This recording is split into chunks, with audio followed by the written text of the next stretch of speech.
Why did the Lucie show end in 1968? The Lucie show ended because she had 6 years in the can, as they say, and that's enough for syndication. And all I know is that she's, at one night at the dinner table, announced that she was not going to be doing the Lucie show anymore. She said, I got 6 years, I don't have to do it anymore, and I'm not sure I want to do another show at all. So I think I'm done, unless you and Desi would like to come on and play my kids, in which case the writers are interested in writing a whole new Lucie character for me.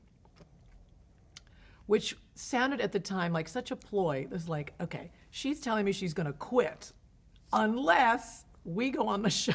I thought, am I supposed to be responsible if I say no for Lucille Ball quitting television? I thought that can't be true. But that's why it stopped. That's why the Lucie show stopped. I guess they were done. You know, why go into season 7? You know, they wouldn't do them any good. So the next show started right away. Yeah. Here's Lucie, and you were a co-star. Tell me about your character. Tell me about the show. What was the premise, and and tell me about your character. Yeah, and getting into that show wasn't an easy thing for me to agree to do in the first place, because I had by that time decided that I really wanted to give a shot at the theater, and I was planning on graduating from high school and trying to get into someplace like Northwestern or NYU or someplace good. And this was really throwing a monkey wrench into the plans, because what if I go on this show and I'm no good, and then I will have embarrassed myself in front of millions of people and I can never go back again.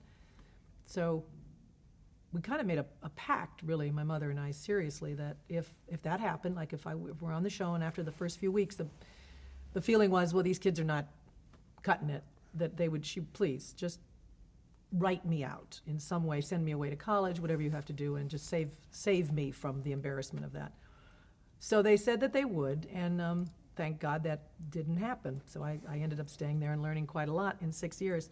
And my character basically was me. I mean, instead of getting a script and having to say, oh, is that what the character is, the writers came to the house and interviewed Desi and I and based the characters on what they called two typical teenagers. Little did they know. But it was us, and it was our sense of being, our sensibility, our sense of humor. So I guess I just wanted to be somebody who wasn't stupid.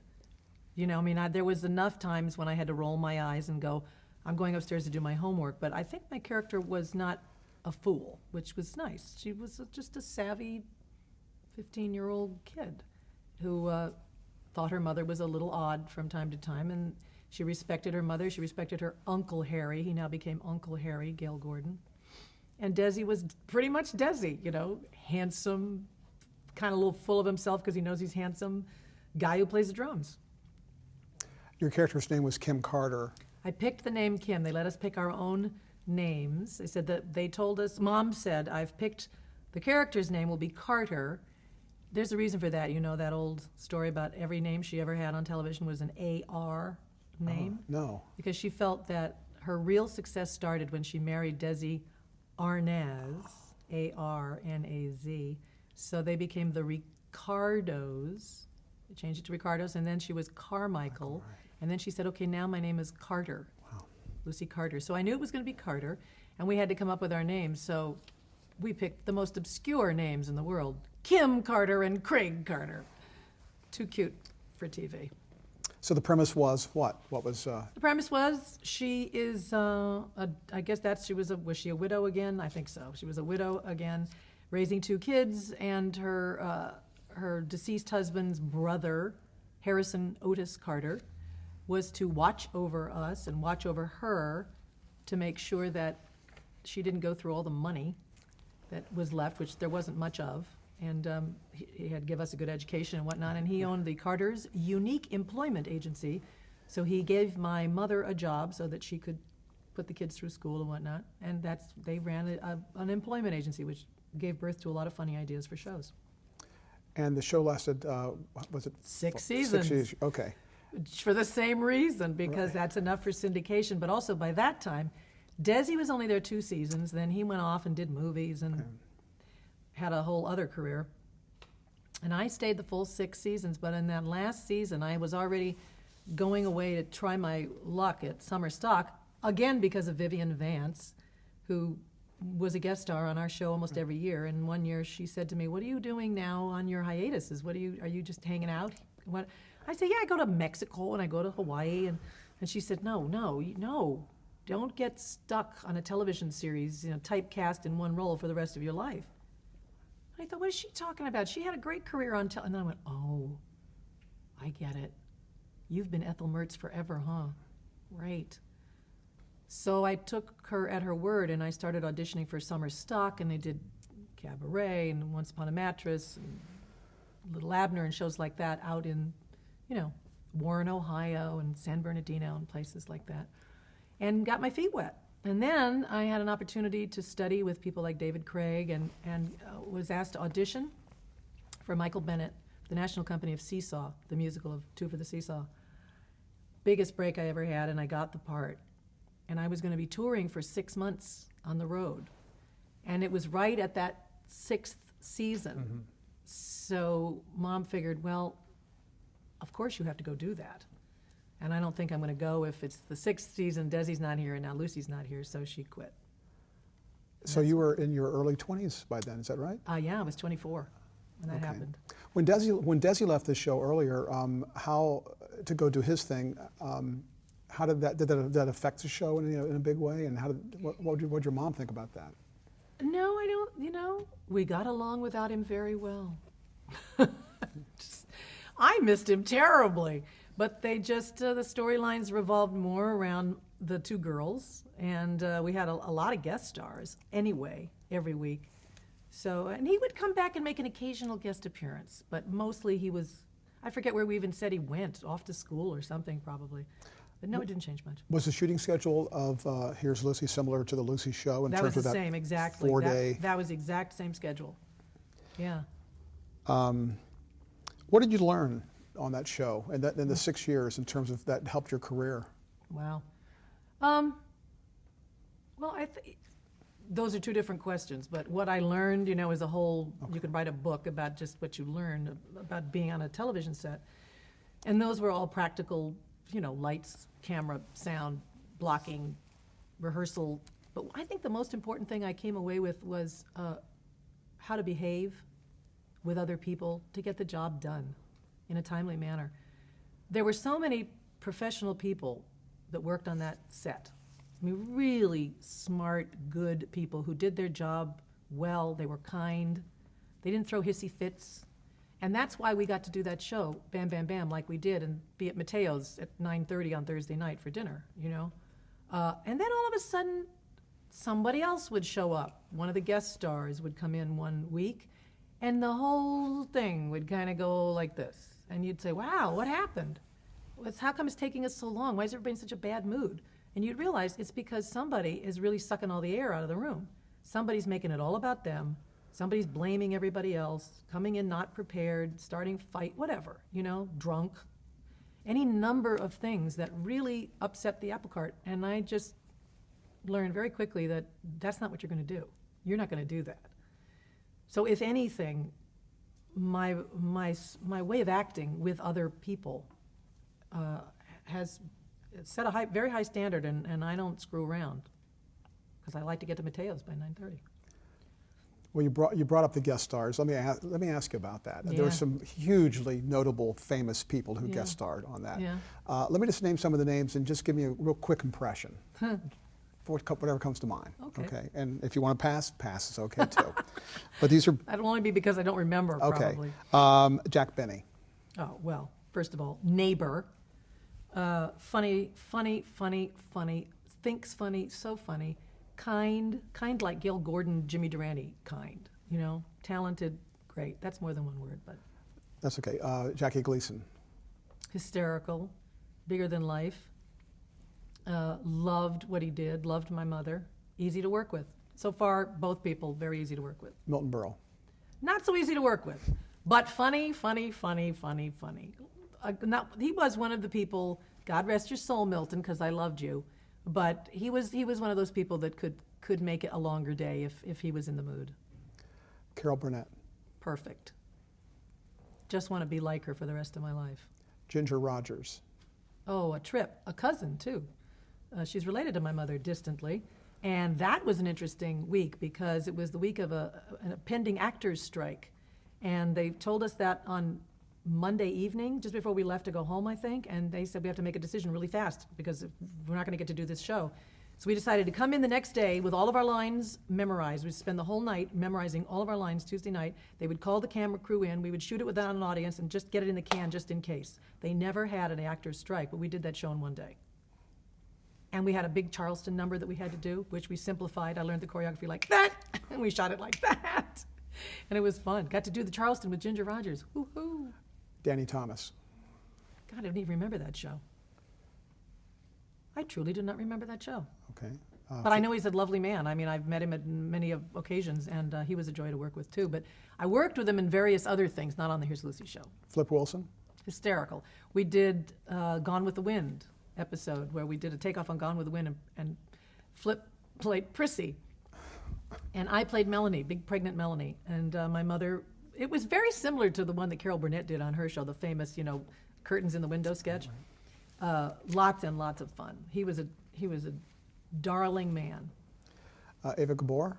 Oh, well, geez. One of my mother's best friends, and a lovely, lovely lady, I think the nicest of the sisters, and beautiful and charming and well-bred and with a great dame kind of sense of humor. And I actually ended up dating Gary Morton after my mother died for several years. I was very disappointed that she didn't marry him. Shelley Winters. I don't think Shelley Winters was on the Lucy show. I don't think I worked with Shelley Winters. Okay. Yeah, I didn't really know Was her. George Burns on Here's Lucy? I don't remember George Burns being on our show either. I know George Burns, and he was hysterical too. But did you have any input on the storylines? Did you have any interaction with the writers for that show? Sometimes they'd come to us before when they had like a germ that they were thinking about what they'd like to write about, and they'd say, "Do you know anything about, or have you ever? What would you think if we put you on a horse and could you learn dressage and do a horse thing with Wayne Newton? I mean, do you tap dance?" And I'd say, "No." "Oh, well, next week, could you tap dance?" They would come to us and pick our brains about what we could or couldn't do. And was that an ongoing thing? You said they did that early on, but was that through the series? Yeah, that they would... yeah, because it was always different writers. Uh-huh. We didn't have the same writers all the time. We had a stable of writers, and once they got to know that I was sort of game and would do different things, then they would sort of help them, I think, oh, well, we can... That's sort of like Bob and Madeline in the old days with I Love Lucy. Once they knew that my mother was game to do various things or was very good with physical stuff, then they thought, oh, well, now we can really think out of the box. If we put her in this situation, they'd said to my mother, "Do you play any instrument?" She said, "A little bit of saxophone." They ran back and wrote this whole really hysterical show about the saxophone. What was Gary Morton's role on the show? Well, he was executive producer, which sort of meant he's tried to oversee everything. It wasn't the day-to-day producing like that was my aunt, Cleo. Mm-hmm. It was a family affair. It was fabulous. But and Gary would do the warm-up with the audiences, which was a valuable part of our night. Kind of got the whole show on this live. We really felt like we were in a show, like a live theater show, which was great training for me because I was planning on being in the theater. It wasn't really like doing television. It was like doing theater with TV cameras. There was a famous episode about Lucy getting a diamond ring stuck on her finger. Yeah, Elizabeth Taylor. Right. Tell me about that with Elizabeth Taylor and Richard Burton. Well, to my chagrin, I was not in that show because there were too many people to write for. It's only a half-hour show, and the writers came to us a couple weeks before, and they said, the Burtons are going to be on the show. And I was like, yes. She said, "Just so you know, you guys aren't in the show that week." Because sometimes we were and sometimes we weren't. And I went, "What?" They said, "No, look, there's Richard and there's Elizabeth, and then there's got to be all kinds of press people and Gail Gordon." I said, "Yeah, okay, I get it. So, but I have one great memory about that show because it was a show about the ring, that giant, her ring, and that ring is literally like this big. I mean, it's enormous, this ring. And I was not in the show, but I came to the set that week because that was the week that I got engaged to my then boyfriend, Phil Vandervoort, and he had given me a ring, and I couldn't wait to show it to all the crew and my mother and Gary. And I was like oblivious to the fact that Richard Burton and Elizabeth Taylor were sitting there because I just got engaged. That's like way better than Elizabeth Taylor and Richard Burton. And I went running down there, and I told her I got engaged, and I held out my hand, and I had like this on my hand, like And Elizabeth Taylor said, "Oh, Lucy, this is Elizabeth Taylor." I said, "Oh yeah, hi." And she took my hand to look at my ring with the ring hand, right? Oh, like this, like a skating rink next to a rock. And she said, "Oh, darling, it's beautiful. Love the setting." And it just, and she told me to clean it with toothpaste. And I still, to this day, I clean all my toothpaste, all of my jewelry with toothpaste. So that's what I do. You shot on location from time to time on that show. We did. Last few years, we were on location a lot. Did you have any favorite locations? Yeah, it was neat. We went to Arizona and shot the rapids. We were in the water and up in the mountains and Lake Powell. We went to the LAX. It was called something else then. What was it called before it was LAX, people? The Los Angeles International Airport. I don't know. What was it called? Anyway, and we did a whole spy thing, like a Mission Impossible spy thing at LAX, pie throwing on the top of that monstrosity. Occasionally you did some... Air Force Academy. Wait, that was good because there were a lot of very cute guys. I got to go to the Air Force Academy prom because I was there during that time. But I digress. You did some song and dance numbers on the show. I did a lot of song and dance numbers on the show. I can credit that show for really pushing me towards musical comedy because, as I said, they'd come up to me and say, "Do you tap dance?" I'm, "No." And they go, "Well, you will next week." And next thing I knew, I'd been ushered into a room with a choreographer to learn step, shuffle step, and singing and doing the hula and pre-records of, sometimes we would do 7 or 8 full-fledged musical shows with tons of musical numbers in them every season. So by the end of that show, I had an enormous amount of musical training. And what kind of challenges did that add to the rehearsal and shooting process? Huge, because like I said, we're there rehearsing the show we're shooting that week from 10 till 6. So you couldn't even go rehearse unless they weren't using you here. And you said, "Look, you got 20 minutes before we go into that scene. Go next door and work on the tap routine," or whatever. At the end of the night, everybody else be going home, but you're not. You're going down to stage 24 and work with the dance captain and learn the stuff for next week, or you're going to pre-record or whatever. It was a lot.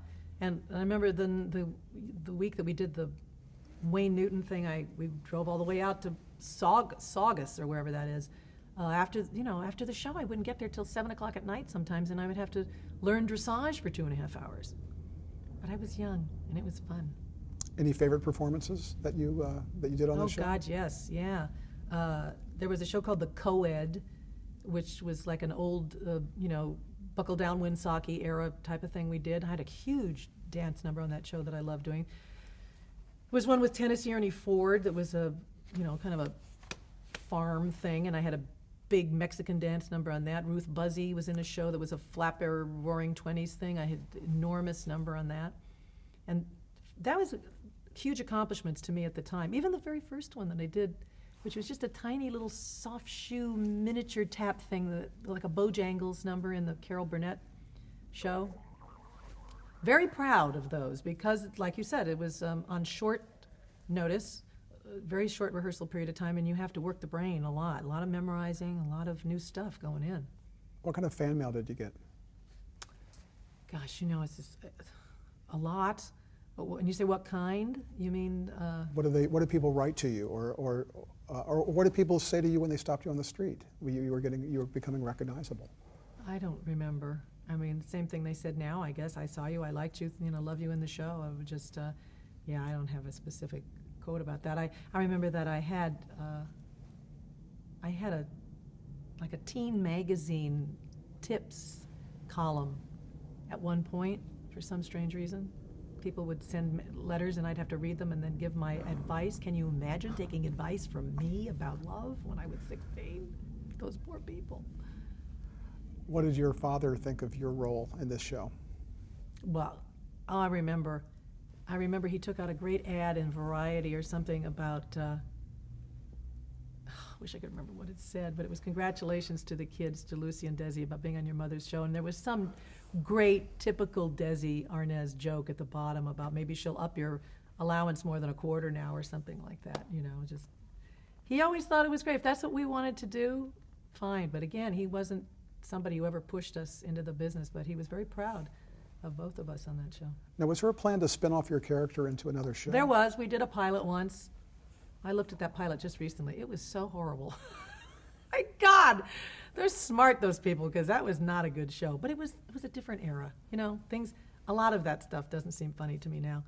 But yeah, I forget. It was Lloyd Battista and Alan Oppenheimer and a couple people. It was something, I was living in my own apartment, and there was a race car driver who tried for my affections. And so the show without my mother, she had one scene where she called me on the phone, and it was a hopeful Kim would have her own series, not ready, not cooked.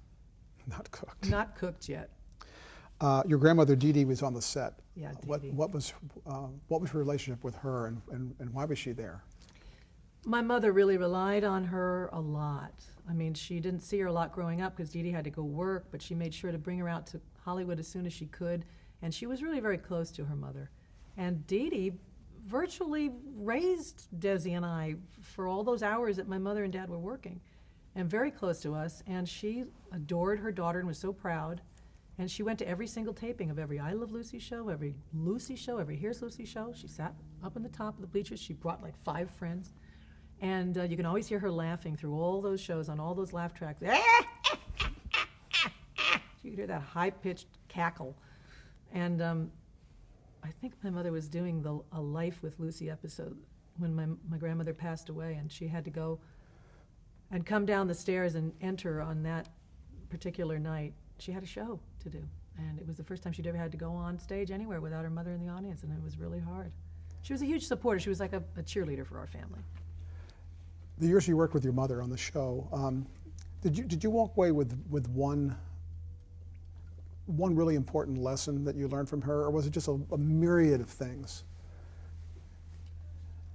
Well, it was a myriad of things. And I don't think it was just one thing. It's kind of osmosis at this point. You know, I don't know. I suppose if I write about this someday, I'll try. Hate to waste your tape while I think here. But I think it has something to do with take care of Lucy, meaning me. She used to say that a lot, be kind to Lucy, take care of Lucy. Sounded kind of trite and strange to me when I was younger, like, yeah. But as you get older, you realize what that means. It means you have to really beware of your time, your health, your rest, the people you surround yourself with, your stress level. And it was great advice for me to carry forever. Like my father used to say, if you don't know what to do, don't do anything. Those kinds of things stick with me. I hear them in my head a lot. Take care of Lucy. And it reminds me of, like, you know, when they say on an airplane, you put your oxygen mask on first or you can't take care of your child. And I thought that was so not show business advice, but so totally good for show business, especially show business. Yeah. What did you learn about comedy? Pretty much everything. Whatever I know, I'm pretty sure it came from her. But also my father, and also Gil Gordon, and Vivian, and all those people who totally believed what they were doing. That's what the best thing was about those shows, was no matter what situations they were given, all brilliantly crafted situations, mind you. She was very quick to make sure that the writers created a situation. If they're going to put me in something outrageous, you better get me there in a totally believable way. But then once they got you there, you had to believe it. You couldn't do it like it was funny. Like, here comes the joke. You know, we were lucky. I was thinking about this the other day. Because of the fact that we only did it once, we only had a live audience once. So you only got to hear where they're going to laugh once. And a lot of people get used to having the audience in. They have a dress rehearsal audience, then they have a taping audience, and they have another audience. Or you're in the theater and you've done your show for several months and you've heard where the laughs are. You start reading the stuff like you know it's funny, and then you lose the whole damn thing. And one of the things that I learned was really how to just play the situation. Speak up, enunciate, so that you don't lose the joke. Don't talk on the end of somebody else's line. They can't hear the setup. You know, that's comedy. That's what you learn from great comedians, and it has never changed in all this time. When you left the show and embarked on a stage career, at least that part of your career, what did you take from the show that you could use on stage, and what did you have to unlearn to perform on stage? That's a really good question, because there are things. When you're in a 3-camera show, first of all, you never walk on your line. Because which is the camera that's going to, I mean, you do walk on it if they're going to follow you across the room, but generally you're going to be there for that line, then you're going to move there, then you're going to. So for the first couple of shows I did, that's the way I used to perform, just by habit. And the director would say, you could move to him when you're talking. Oh, yeah, I can move. And also just the fact of not committing to a performance right away.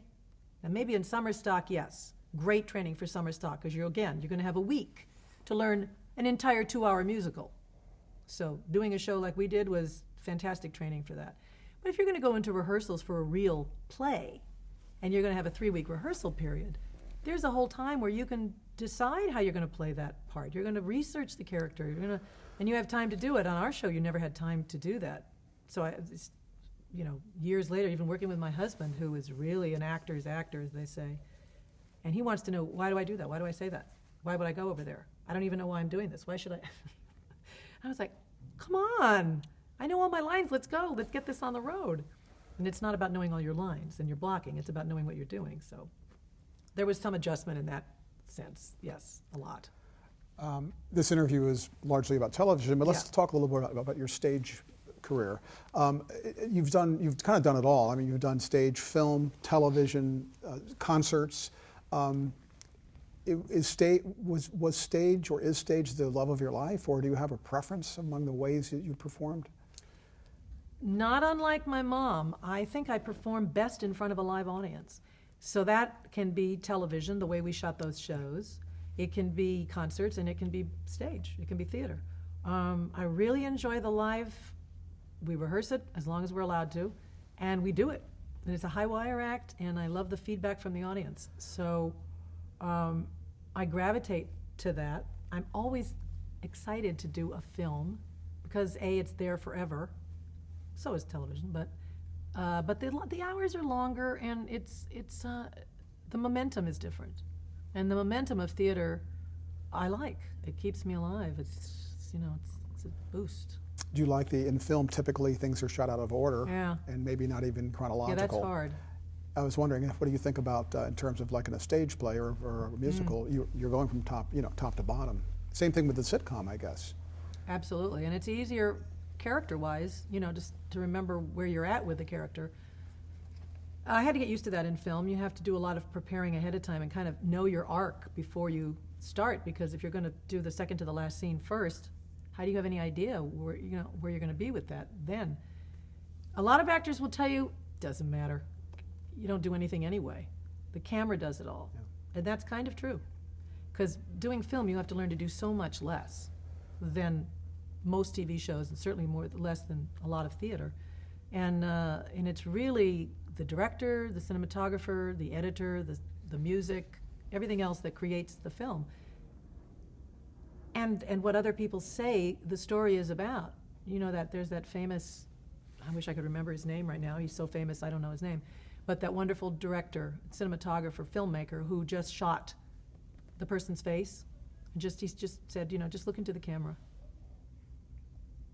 And do nothing, think nothing, do nothing, absolutely nothing.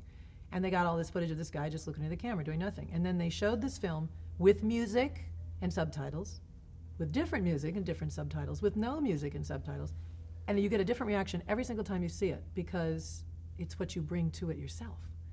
And I watch great movies and I go, wow, look at that. See what Tom Hanks is doing in that close-up? Nothing. He's doing nothing. Absolutely freaking nothing. But he's thinking his thought. That's all you have to do is think a thought. Just think, so you just don't go, and you don't glaze out. That's the fascinating part of filmmaking. And that's fun to do, but I tend to spend a lot of time in musicals, so, there weren't a lot of television or film musicals when I was, doing those years of acting. And now there is. Now there's Glee and all those wonderful things that for years the network said would never happen because, it's too much music, they'll turn the channel, that'll never sell. And their schedules are brutal, I've heard. Yeah, can you imagine? Yeah. So you were in your early 20s, you're on Broadway, you're performing on stage. Is this a point in your life where you feel like you've kind of discovered yourself? In other words, did you have a confidence level of doing that that you had kind of gotten to through the years, or has it been sort of like a career-long process for you? I think confidence. Bob Hope Airport. I think confidence in this business is always a career-long thing, because especially in show business, it wanes and then rises on so many occasions. I mean, you'll be in something and then you're not in something for months at a time, years at a time maybe. And then suddenly do something else that's fabulous again. So how do you have confidence in yourself during all that time?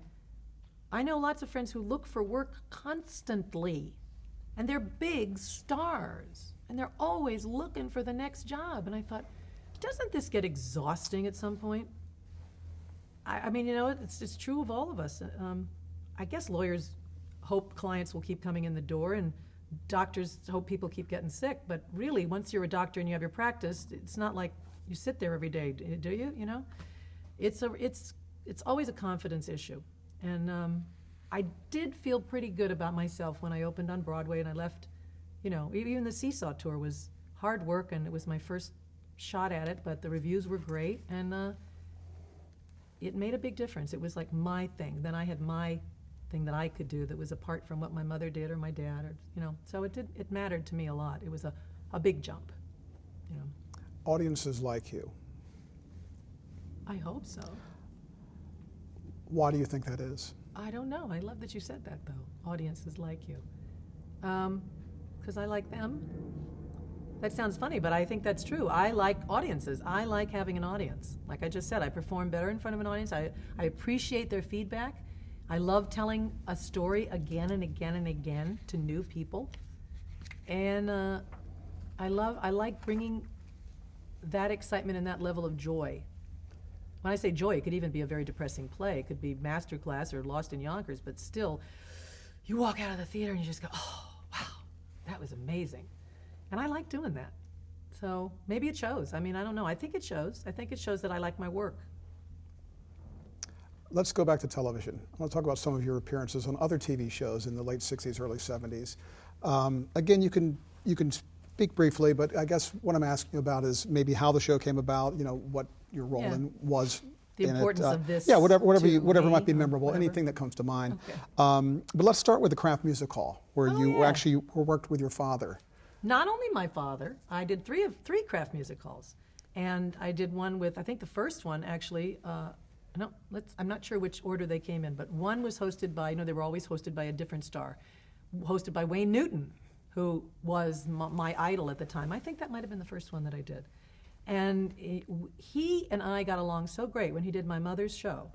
I wasn't on Here's Lucie yet, I was still just a kid, that he asked me to record a record with him. Hello? And I had a huge big crush on him anyway, just because as an entertainer, I just want to grow up and be Wayne Newton. I kind of still want to do that, oddly enough. And so we recorded a song together called The Whole State of Alabama, written by Bobby Russell. And we sang it on the Kraft Music Hall show. It's probably one of the worst performances I've ever done in my life. I can hardly sit through watching it, because I've never seen a girl more nervous in her life, singing with her idol, with a brand new record. My voice was like, it's horrendous. And the album, the record, never came out fully. They released it once, and then they dropped it because the critics said, we can't tell which one is Wayne and which one is Lucie.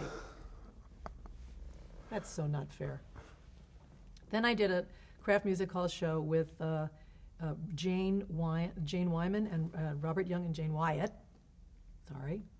Right? And Robert Young and the Young Americans and was Desi? Yeah, and no.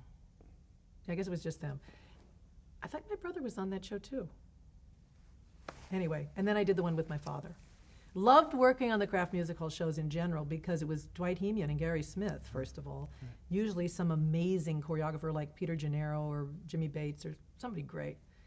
And, we get to go to New York. It was a big deal. It was a special. They don't even have that kind of stuff on a regular basis anymore. Specials, where'd they go? But working with my dad was great fun. It was because it was Dad and Desi and Bernadette Peters, I think, and Vivian Vance, right? Wasn't that it? I think so. And we did the bungalow number, the We'll Build a Bungalow that he used to do with my mother, and that was spectacular because it's a great number, and I tried to be as spot on her as I could so that it would be exactly, I didn't want to be better or different, I wanted to be her and do it just as good as she did it, and I think I did. I think I did a good job on that one. I'm pretty hard on myself, and I actually thought I did good on that. Was that the first time you actually had performed with your father on a TV show? Yes, believe it or not. It was the first time I'd ever performed with him. And, you know, he wasn't as easy to work with as some people because he just is, it's all, he wants to do everything, you know, and he always made me a little nervous. Plus he would a little bit during the middle of the afternoon sometimes, and then I would get scared. But he was brilliant on the show. He did a terrific performance, and we had such a good time. I think it meant a lot to him to be that guy, too. Did he treat you like a pro or like a daughter or somewhere in between? Yes. Yes, both. And so did my mother. I mean, they treated me like a daughter, and I've worked with both of my kids now. All three of them, actually. I've worked with all three of my kids, and it's the same thing. And I thought, no, Lucy, no, don't be mom, be just... But you're mom. So it comes out a little mom and a little the professional trying to bring up the next generation. You know? After that show with your father, did you hear any feedback from your mother? I'm sure I did. Do I remember what it was? Probably just great. She never said anything but, I'm so proud of you, or I can't believe you know how to do that, or this was, she was, I think she really loved that number. She must have, I mean, now that I think about it, it must have been really touching. And to see me scheming with Vivian Vance about how to do it like she used to scheme, you know, they wrote the whole thing so it would be like that. Yeah. And I embraced it. I thought it was great. Okay, I'm going to mention some other shows kind of all over the map here. Okay. Your impression. Password. Let's get to the big stuff. Password. But you were on Password with your brother, right? Yes, I was. Vivian Vance? I'm sorry to say, I'm going to admit it to the world that I was with my brother, and if you look very closely on one show, you can see me actually cheat. I actually went like this. Sheep. I tried to get him to say sheep. I swear to God. I'm saying it. I confess, I did. We were playing for our own money. And I actually was so upset that I wanted to win, and I cheated on Password. No one knew it, but I'll tell you all that I did. I think there's a certain amount of years that go by before you can be arrested for a crime, and I think enough years. Statute of limitations. That's correct. Statute of limitations. I think so. The Dean Martin Show. The Dean Martin Show. Well, I love Dean Martin, and again, another like, oh, let me grow up and be like him. Let me sing like he does and tell funny stories and make the audience love me. And it was a show of all kids of other celebrities. And a lot of them were our friends. So it was Dino, Desi, and Billy, duh. And it was the whole Martin clan. And Maureen Reagan, I think, and Meredith McRae, and Frank Sinatra Jr. That was the team. Wow. And it was way fun. We had all kinds of choreography and great things. And I remember that Tommy Toon was the choreographer on the Dean Martin Show in those days. So that was the first time I ever met Tommy before we ended up doing Seesaw and My One and Only. A show called The Sixth Sense? Mm-hmm. That was, I think, the second dramatic show that I was allowed, to do, that I was cast on after Here's Lucy. And it was Gary Collins, and Lee Majors was the guest star on it. And it was a spooky, she's trying to kill me kind of show. Way different from anything Lucie Arnaz had been doing right out of Here's Lucy and those days. I think the first actual dramatic show that I did was Marcus Welby.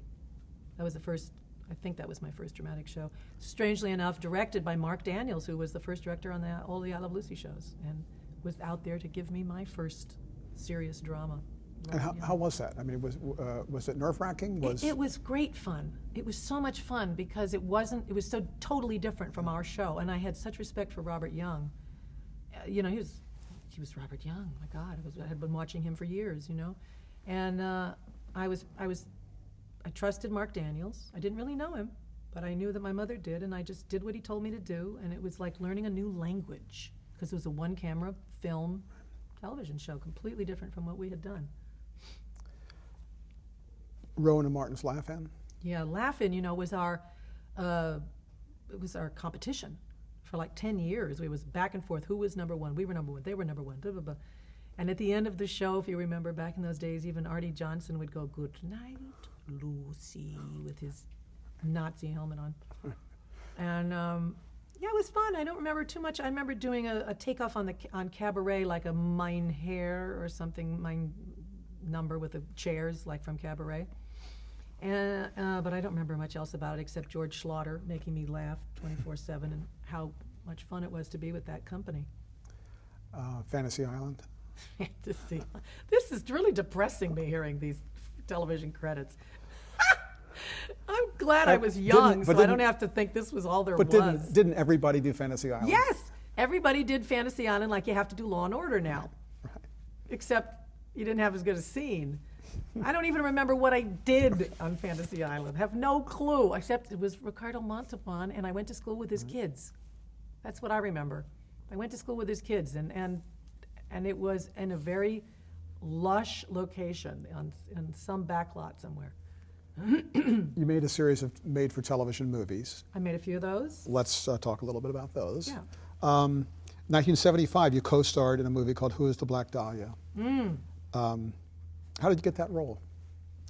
That's an interesting story because it's a true story, The Black Dahlia, based on a true murder mystery, as you know, that was never solved. And I was very friendly with a guy named Gary Pudney at the time who worked at ABC and also was my agent before he worked at ABC. And he was friends with Doug Kramer. And when they were getting ready to do this, they had a picture of Elizabeth Short. And Gary said, "I have to take you in to meet Doug Kramer because you would be perfect for this role." And I said, "Really?" And I learned about it just through the paper. And I walked in, and Doug looked down at the newspaper and looked up at me and said, "Oh my gosh." And I sat down and we talked about it a little bit, and I read a few scenes, and he said, you've got this part. So, and it was back in the day, I don't know how they do TV movies. Do they do TV movies anymore? I don't even think they do them anymore. But it was 2 weeks rehearsal. No, not 2 weeks rehearsal. It was 2 weeks filming. We had like 10 days, something like that, to film the whole entire thing. The rehearsal was non-existent. I showed up on the set. They sent me to a little room. A woman came in and said, "Which of these 2 wigs do you want?" And I was like, I don't know, maybe that one.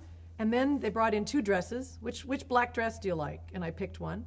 And then they said, "I have a pair of shoes. Try your shoes on." And then we were out on the road and we were doing a scene.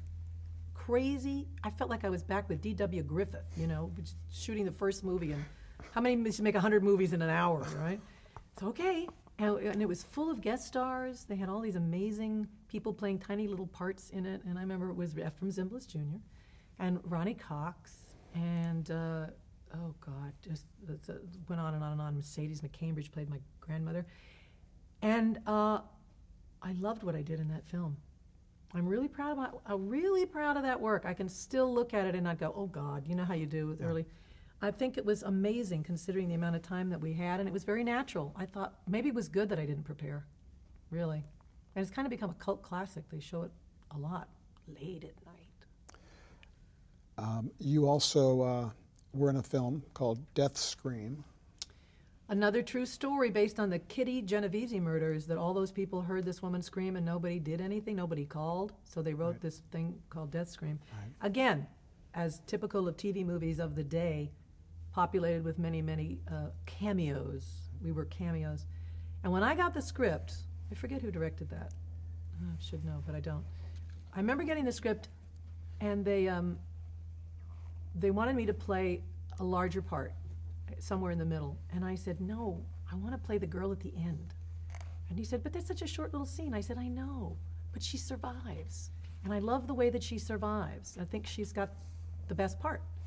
So they changed it, and I got to play that part, and I think I was right. It was a great part to play.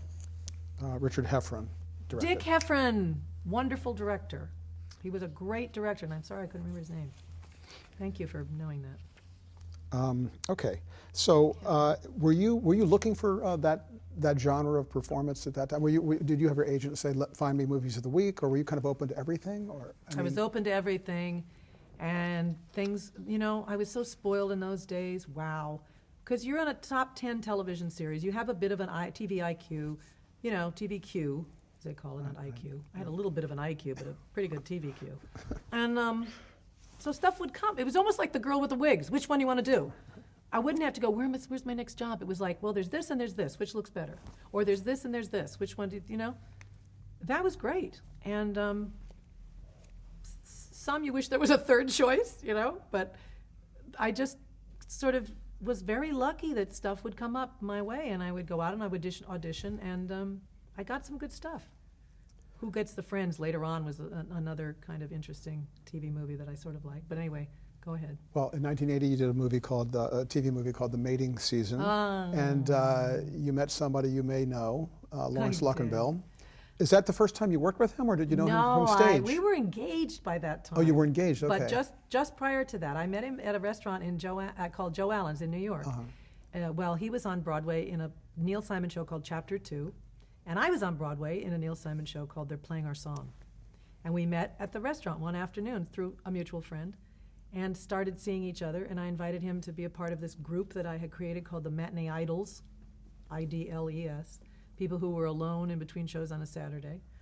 And long story short, we got together after about 3 or 4 months and fell in love and got engaged. And then CBS, this is right after I'd done The Jazz Singer. And CBS said they thought it'd be cute to put us in a movie together. They heard that we were an item. And so they gave us this great script. And I love this show, adorable show with a wonderful cast. Swoosie Kurtz was in it, and Joel Brooks. And very cute, very romantic. Old romantic comedy, kind of like a Cary Grant, Myrna Loy kind of show. And yeah, it was our first time working together. And then we did a lot of stuff together after that. But that was our first time. Do you think of that film as sort of a family album? Do you have a copy of it? I have many copies of The Mating Season, and starring opposite Lawrence Luckinbill became a passion of mine because he's such a good actor. What was the basic premise of the movie? A dry cleaner who loves birds, played by my husband Larry, it goes to this bird camp on a regular basis to hunt for birds. And a lawyer who is going through a terrible time in her life, and her best girlfriend, played by Swoosie Kurtz, says she needs a vacation, she's got to get away, and she's found this bird camp that they can go to. And she said, a bird camp? I mean, I'm a real ERA, women's liber kind of lawyer person. Totally New York, cement-driven person. And we meet cute and fall in love in a bird camp where I don't want to get my feet wet, and he's all about the birds, and we get lost in the forest together, and horrible things happen. And then we fall in love. How was working with Swoosie Kurtz? I loved her so much, and Joel too. We just got along great. We loved them so much that Swoosie caught my bouquet at our wedding. We had a tiny little wedding up in Kingston, New York, and Swoosie was there, and she caught the bouquet. A lot of good it did her. She's still not married. The Jazz Singer was a pretty big film, it turned out to be. I mean, the reaction, people loved it. Yeah. How did you get cast in that? Wow. Sidney Furie was the original director of The Jazz Singer, and he came to see me, and they're playing our song on Broadway, and came backstage and said that he wanted me to be in this movie. And I was thrilled, but I had no intention of leaving They're Playing Our Song. And like several months, I didn't really leave that show for many months after that. And he said, well, I want to cast you in this film, so I'll get back to you on that. Well, as it turns out, he didn't get to cast me in the film. They cast Deborah Raffin. And that didn't work out. And then Sidney Furie didn't work out, and he was fired. And next thing, Sidney Furie called me because they fired Deborah Raffin. And he said, I get to have my way after all. Now it didn't work out with Deborah, and we want you to do the film. Well, I actually know Deborah, so I called her and I said, should I do this film, or why did you leave? And then she said, no, I wasn't right for the part. I truly wasn't, and they were right, and you should do it. They're great people. Oh, okay. So I left They're Playing Our Song, and I did it. I left the show. I went all the way back out to Los Angeles, and the day I got there, I found out that they had just fired Sidney Furie. And they were searching for a new director, so I sat there for many weeks while they came up with a wonderful director named Richard Fleischer, who ended up directing the show and inherited the cast, me. And I think what had happened was that Neil Diamond had never acted before, and a lot of people, including Sidney, God bless him, were intimidated because he was a big, big star. And when Neil didn't know how to be an actor, and he tried to come on stage like he does, and if he didn't understand how to do a scene, he would say stuff like, "This isn't any good, I can't do this." So then the 19th writer they brought on would run back and try to rewrite the script for him, and he still couldn't do it because he didn't know how to do it. So they went through multiple scripts, and finally the studio just said, "You got to get rid of Sidney Furie. We're costing us a fortune here, and we've only shot 3 scenes." Well, when Dick Fleischer came on board, Neil said the same kind of stuff, but Dick said, "I know you don't, but I'm going to show you how." And Neil went, "Oh, okay." And we were home free, and then it was all fine, you know. So I got the benefit of not coming in during all the drama, and it was a delight for me. I had a blast, and I wish I could have worked with Laurence Olivier more. I only had 1 scene with him. I said, "How do you do, Cantor Rabinovich?" And he said, "I have no son," ripped his collar, and left. That was the extent of my working with Larry Olivier. But I got a chance to watch Mr. Diamond create and write and rehearse and learn how to act, and we became terrific friends. And I think I brought him out of his shell a little, you know? Like he started to understand that he didn't have to play star guy. He could go across the street with me and have Chinese food. I mean, didn't have to have it brought into the trailer every day. And yeah, you could just go hang out after work or, you know, and he got to like it. And I think some of the critics and the audience were surprised at how that turned out, his performance. He got killed by the critics, as did Sir Olivier, very cruelly, I might add. They decapitated both of them, and I thought that was just really unfair because I haven't met a person yet who hasn't said to me, "Oh, you were in The Jazz Singer. I love that movie." It was people loved that movie. Well, the audiences embraced it then. So what kind of robotaton is a critic that they're not an audience? I mean, what are they looking for? It's interesting to me because how can that be? It won the CinemaScope Award that year, which is the award they take as people are leaving all the theaters. Or what'd you think? Blah, blah, blah. It won over Ordinary People and all these other. So interesting, but it did lead to one very exciting thing for me, which was I got pregnant in the middle of that film. I had married Larry, just prior to this, and he came to visit me on one long weekend, and a couple of months later, or whatever it was, I discovered that I was pregnant, and it was the day that I'm shooting the scene where I tell Franklin AJ that I've gone to the doctor and another rabbit bit the dust. Or I'm actually pregnant in the movie, and that was the morning that I had just come back and actually found that out for real, so I have that on film forever. And my son Simon, whose birthday is today, December 9th, 1980. He was born on December 9th. So it means I didn't get to go to the premiere because I was in the hospital having a baby when the picture was released. But it ended up being pretty terrific for me in general, having done that film. Did you have any sense when you were doing it that it was going to be a hit, that audiences would? Yeah, I thought it was going to be a huge, big hit. But so the critics didn't like it, but they were kind to me. They were very kind to me, and I felt bad because I was the only one that came out unscathed. But I got a lot of other good work out of it, and ended up doing the mating season. Another television movie in '82 called Washington Mistress. Mm-hmm. What was that about? It was about a woman who was in love with a senator, and it was a mistress. I was playing a bad girl who couldn't figure out how to get out of it, who was stuck in one of those horrible relationships, the other lady, other woman. And, oh God, who did I play opposite? Tell me. He's dead now. We're all looking here. Richard Jordan. Nice guy. Richard Jordan, yeah. He passed away. He had like a brain aneurysm or something. And Pat Hingle was in it. And Pat Hingle, yeah. I ended up doing a lot of stuff in Washington. The very first film I ever did was called Billy Jack Goes to Washington, thank you so much, with Tom Laughlin, which was the second Billy Jack film with the rights to Mr. Smith Goes to Washington. And they took the Jean Arthur part and split it in half. I played the boring part, and his wife, Dolores, got to play the romance lead. And it took us forever to film that thing, because he directed it, Tom directed it. It was a very good script, but it took forever. And so they actually changed presidents in the middle. We had to go back and reshoot 3 scenes because it took us so long to film it that the presidents changed. Anyway, but that was the first job I ever had. That was my introducing billing job, Billy Jack Goes to Washington. And then Washington Mistress, yeah.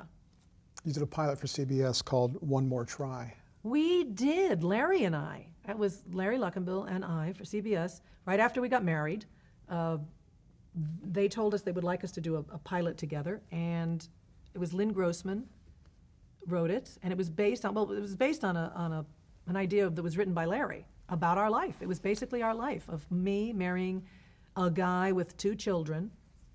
When we were married by the same kind of justice of the peace with a cigar, and it was cute. Judy Gibson was in it, and Richard Zavalia, and it took place in New York in a New York apartment.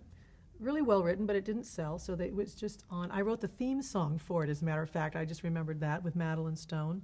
Let's give it one more try, finding that pie in the sky. Because it was about 2 people for a second marriage. We each had a second marriage. Did you sing it also? I did. You did? Yeah, it's cute. I should go find that song. It's around somewhere. It's short, though, Theme songs are not very long. I'll have to write a second verse. We're going to change tape.